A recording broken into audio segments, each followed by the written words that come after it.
Good morning students. आज हम लोग क्लास 7th की हिंदी में अगले चैप्टर विशुद्ध से चिड़िया की बच्ची नामक पाठ का अध्ययन करेंगे। चिड़िया की बच्ची इस पाठ के लेखक हैं जैनेंद्र कुमार। तो आइए हम सबसे पहले जैनेंद्र कुमार के जीवन परिचय को संक्षेप में जान लेते हैं। देखिए, जैनेंद्र कुमार हिंदी साहित्य के प्रसिद्ध मनोवैज्ञानिक, उपन्यासकार व निबंधकार के रूप में जाने जाते हैं। इनका जन्म 2 जनवरी 1905 ईस्वी को उत्तर प्रदेश के अलीगढ़ जिले के कौड़ियागंज नामक गांव में हुआ था। इन्होंने मैट्रिक की परीक्षा पंजाब से उत्तीर्ण की और उच्च शिक्षा इन्होंने काशी विश्वविद्यालय से प्राप्त की थी। इनकी मृत्यु 24 दिसंबर 1988 ईस्वी को हो गई थी। इनकी रचनाएं हैं परख, सुनीता, त्यागपत्र, वातायन, जड़ की बात। ये जैनेंद्र कुमार जी की रचनाएं हैं। तो आइए हम यहाँ देखते हैं जो इनकी रचना है, चिड़िया की बच्ची। देखिए, माधव दास ने अपनी संगमरमर की नई कोठी बनवाई है। उसके सामने बहुत सुहावना बगीचा भी लगवाया है। उनको कला से बहुत प्रेम है। धन की कमी नहीं है और कोई व्यसन छू तक नहीं गया है। यानी माधव दास एक धनवान व्यक्ति हैं। उन्होंने अपने घर के सामने, कोठी के सामने एक सुंदर बगीचा लगवाया था और एक कला से प्रेम भी करने वाले व्यक्ति हैं। उनके पास धन की कमी नहीं थी और ऐसा माना जाता है कि जिसके पास धन की अधिकता होता है उसके पास बुरे व्यसन आ जाते हैं, गलत आदतें आ जाती हैं। लेकिन जैनेंद्र कुमार जी बताते हैं कि माधव दास में ऐसी कोई गलती या कमी नहीं थी। वे एक सुंदर व्यक्ति थे, सुंदर इच्छाओं वाले व्यक्ति थे। फूल पौधे, रकाबियों से हौजों में लगे फव्वारों में उछलता हुआ पानी उन्हें बहुत अच्छा लगता था। जैसे फूल पौधे लगाना, ठीक ना, जो हौज बने होते हैं, जिसमें आप लोगों ने देखा होगा कि कहीं पार्क वगैरह में जाइए तो पानी का एक गोल सा टैंक सा बना होता है जिसको हौज कहते हैं। उसमें लगे हुए जो फव्वारे होते हैं, जब उनसे पानी निकलता है तो लोगों को अच्छा लगता है। वो बात माधव दास को भी अच्छी लगती थी। उनके पास समय भी बहुत था। शाम को जब दिन की गर्मी ढल जाती है और आसमान कई रंग का हो जाता है, तब कोठी से बाहर चबूतरे पर तख्त डलवाकर मसनद के सहारे वह गलीचे पर बैठते। मसनद माने एक तकिया की तरह होता है जो सिरहाने लगाया जाता है, लोग उसी से टेक कर बैठते हैं, उसी के सहारे पर। तो माधव दास भी जब शाम हो जाती थी तो वे अपनी कोठी से निकलते थे गर्मी समाप्त होने के बाद, और वो बगीचे में एक तकत डाल करके वहाँ मसनद के सहारे बैठ जाया करते थे गलीचे के ऊपर, और प्रकृति की छटा को देखते थे, प्रकृति की सुंदरता को देखते थे। इनमें मानो उनके मन की तृप्ति मिलती है। इससे मानो उनका मन जो है वो काफ़ी प्रफुल्लित हो जाता है, संतुष्ट होता है। मित्र हुए तो उनसे विनोद चर्चा करते हैं, नहीं तो पास रखे हुए फरसी हुक्के की सटक को मुंह में दिए ख्याल ही ख्याल में संध्या को स्वप्न की भांत गुजार देते हैं। यदि उनके समीप उनका कोई मित्र होता है तो उससे हास परिहास करते हैं, विनोद चर्चा करते हैं, यानी कुछ हास परिहास की बातें करते हैं। लेकिन अगर कोई नहीं होता है तो वे अपने हुक्के को दबाए हुए ही स्वप्न की भांति शाम को व्यतीत कर देते हैं। आज कुछ कुछ बादल थे, घटा गहरी नहीं थी, धूप का प्रकाश उनमें से छन छन कर आ रहा था। माधव दास मसनद के सहारे बैठे थे। लेकिन लेखक ने जिस दिन का वर्णन किया, कह रहा है लेखक कि आज आकाश में कहीं कहीं बादल दिखाई दे रहे थे, धूप जो थी वह कहीं कहीं से बादलों से छन करके पृथ्वी तक आ रही थी।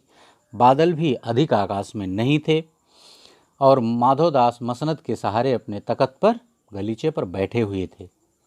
उन्हें जिंदगी में क्या स्वाद नहीं मिला, पर जी भरकर भी कुछ खाली सा रहता है। ऐसा कोई, लेखक कहता है, कि सुख नहीं था जिस सुख को उन्होंने भोगा ना हो। लेकिन इतना होने के बाद भी उनका जीवन कुछ खाली खाली सा प्रतीत होता था। उस दिन संध्या समय उनके देखते देखते सामने की गुलाब की डाली पर एक चिड़िया आकर बैठ जाती है। चिड़िया बहुत सुंदर थी। उसकी, चिड़िया की जो गर्दन थी वो लाल थी और गुलाबी होते होते किनारों पर जरा जरा नीली हो गई थी। चिड़िया के शरीर के रंग थे। पंख ऊपर से चमकदार स्याह थे, स्याह का मतलब है नीले रंग के, उसके नीले रंग के और चमकदार पंख थे।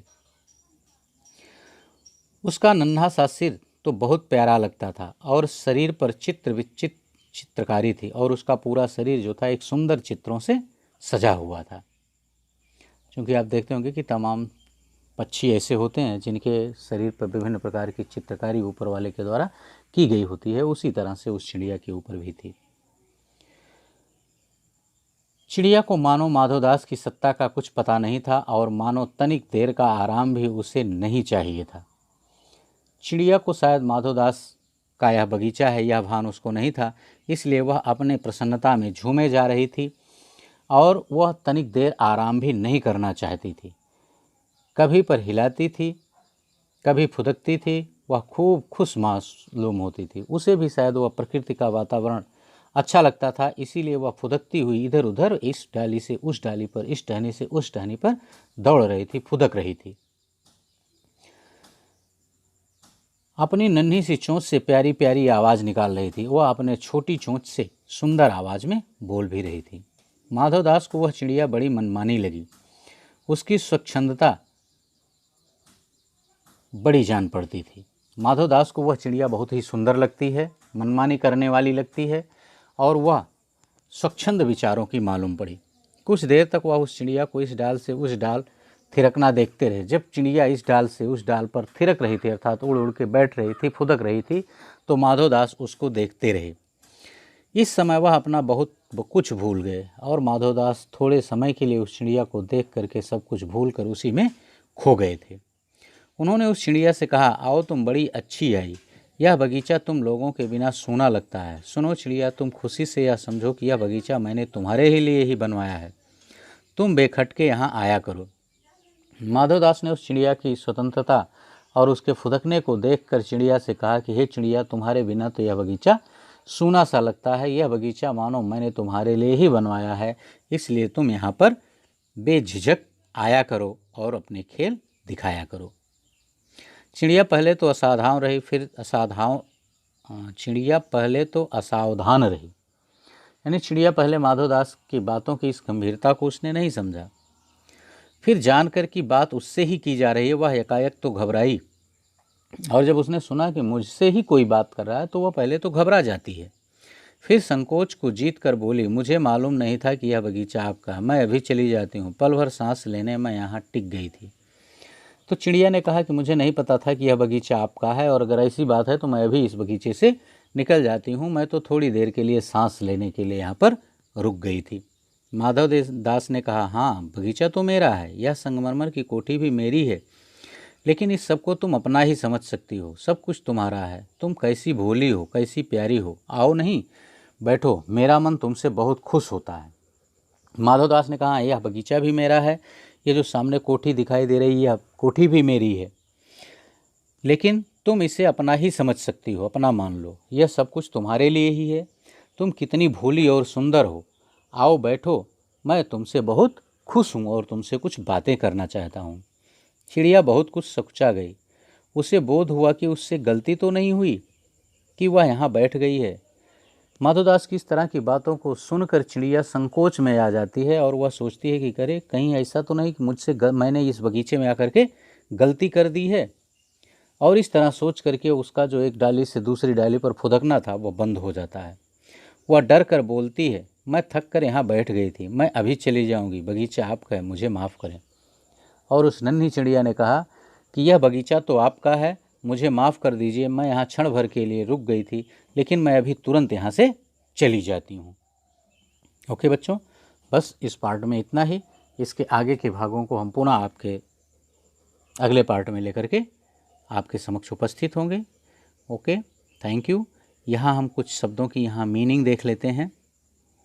देखिए, इस मीनिंग को भी आप पाठ के प्रारंभ से लिख लीजिएगा। देखिए, यहाँ हम मीनिंग आपको बता दे रहे हैं कुछ शब्दों की, जिसको आपको लिखना है। जैसे अभिरुचि, अभिरुचि का मतलब है अच्छी इच्छाओं वाले। ठीक। मसनद एक प्रकार का तकिया होता है। कोठी, कोठी का अर्थ होता है हवेली। ओके, आपकी बुक में कुछ मीनिंग दी गई होगी, जो मीनिंग आपकी बुक से मैच करेगी उसको यहाँ मत लिखिएगा, ठीक है ना। ये देखिए विनोद चर्चा माने हास परिहास, ख्याल माने पुरानी यादें। ठीक,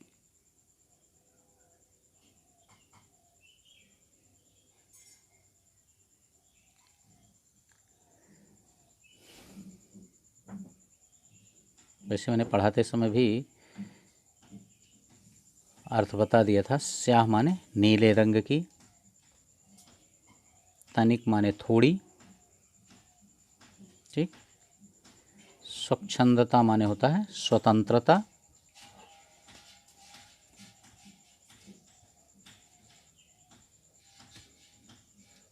बेखटके बिना झिझक के या बिना हिचकिचाहट के। ठीक, बस बच्चों इस पार्ट से इतने की मीनिंग आप लोग लिख लीजिएगा। और अगले पार्ट को लेकर हम पुनः आपके समक्ष उपस्थित होंगे। Okay, thank you.